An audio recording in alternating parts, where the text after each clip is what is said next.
और तुमने ये कहा था कि ये स्टेडियम भर नहीं सकते,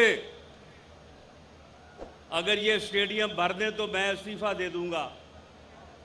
भाई फिर लाओ इस्तीफा, अब दो इस्तीफा, और अपने गुरु से भी कहो कि वो भी इस मुल्क की जान छोड़े, इस कौम की जान छोड़े। उसने 2.5 सालों में किया क्या है? मासवाए अपने मुखालफीन से इंतकाम लेने के और मासवाए लोगों के खिलाफ झूठे रेफरेंस और झूठे मुकदमात बनाने के, उसने 2.5 सालों में किया क्या है? पूरे मुल्क में कोई एक मेगा प्रोजेक्ट जो है वो उसका उसने अगर इफ्तिताह किया तो बताएं। कोई एक मंसूबे का वो नाम नहीं ले सकता। और अब ये कहते हैं कि जी क्यों हमारे खिलाफ जो है वो तहरीक जो है वो शुरू की जा रही है। भाई तहरीक इसलिए शुरू की जा रही है कि तुमने इस कौम के साथ झूठ बोला, तुमने इस कौम के साथ फ्रॉड किया, और जो तुमने किया वो तुम उनमें किसी चीज को जो है वो तुम शुरू नहीं कर सके। कोई बताए कि इसने कहा था कि मैं 1 करोड़ जो है वो नौकरियां दूंगा। अगर इसने 2.5 सालों में 50 लाख अगर नौकरियां दी हैं तो ये हमें दिखा दे कि हमने 50 लाख नौकरियां दी हैं। चलो हम ये सोच लेते हैं कि ये तहरीक जो है इसको हमने ज़रा आगे करना है, या अभी जो है वो इनकी गर्दन को दबोचना है। इन्होंने कहा कि हमने 50 लाख घर देने हैं लोगों को। कोई बताए कि इन 2.5 सालों में कोई 25 लाख नहीं, 20 लाख नहीं, 15 लाख घर दिखा दे पूरे मुल्क में। इसने इस कौम के साथ फ्रॉड किया, इसने इस कौम के साथ झूठ बोला, इसने ऐसे ऐसे टॉल क्लेम्स किए कि मैं 50 लाख घर बना के दूंगा, मैं 1 करोड़ नौकरी दूंगा, मैं जो है वो पूरे मुल्क का कर्जा जो है वो मैं अदा कर दूंगा। वो इसका एक मिनिस्टर है जो ये कहता था कि इमरान खान आएगी, सबकी फैल मंगाएगी और 2 दिन में पूरी दुनिया से 2 अरब डॉलर मंगवाएगी, 100 अरब जो डॉलर है वो कर्जा अदा करेगी और 100 अरब जो है वो अवाम के ऊपर लगाएगी। वो किधर गया? किधर गया वो 200 अरब जो डॉलर ला रहा था वो किधर गया? कहा गया कि मैं 90 दिन में जो है वो इस मुल्क से रिश्वत का खात्मा कर दूंगा, मैं पहले 100 दिन में जो है पहले 100 दिन में करप्शन का खात्मा कर दूंगा, मैं दूध और शहद की नहरें बहा दूंगा।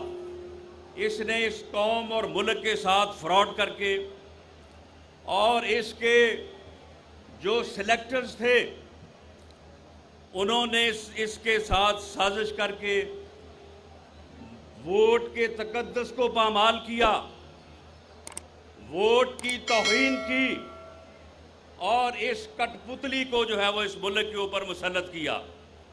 इस कठपुतली का मुसल्लत रहना जो है इस मुल्क के ऊपर, वो इस मुल्क के नुकसान में है।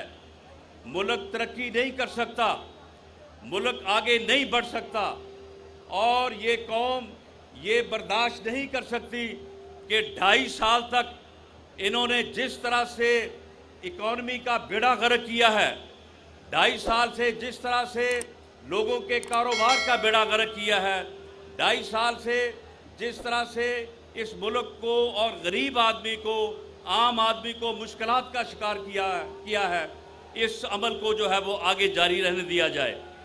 इसलिए आज पीडीएम के इस प्लेटफॉर्म से आज हम सब इस अज़म का इजहार करते हैं कि इंशाअल्लाह ताला वोट की इज्जत का जो है वो वोट को हम इज्जत देंगे और वोट के फैसले को तस्लीम किया जाएगा। और इस मुल्क में सियासत वो करेंगे सियासत जिनका काम है, और जिनका काम सियासत नहीं है वो नहीं करेंगे। और हर अदारा अपनी आईनी हदूद के अंदर रह के जो है वो मुल्क की खिदमत करेगा। जो अपनी आईनी हदूद की जो है वो नहीं करेगा उनकी पासदारी, तो उसे फिर जो है वो किसी किस्म के एहतराम का या इज्जत का जो है वो उसे दावा नहीं हो सकता। तो इसलिए आज पूरी कौम ने यहाँ जमा होके ये इस अज़म का इजहार किया है कि हम पीडीएम की इस तहरीक को पूरी कामयाबी के साथ जो है वो आगे बढ़ाएंगे। ये अवामी जलसों के बाद अवामी रैलीज का भी मरहला आएगा और उसके बाद फिर एक फैसला कुन लॉन्ग मार्च का मरहला भी आएगा। उसमें आप सब ने चलना है, आप सब ने कदम आगे बढ़ाना है और इंशाअल्लाह ताला इस मुल्क में अवामी राज को लाना है, वोट की इज्जत को बढ़ाना है और इस नाअहल और नालायक टोले को जो है वो इस मुल्क से जो है वो दफा करना है और इस मुल्क की जान छुड़ानी है। पाकिस्तान पाकिस्तान पीडीएम पीडीएम खुदा हमारे सबके दिलों की धड़कन नवाज शरीफ, हमारे सबके दिलों की धड़कन नवाज शरीफ।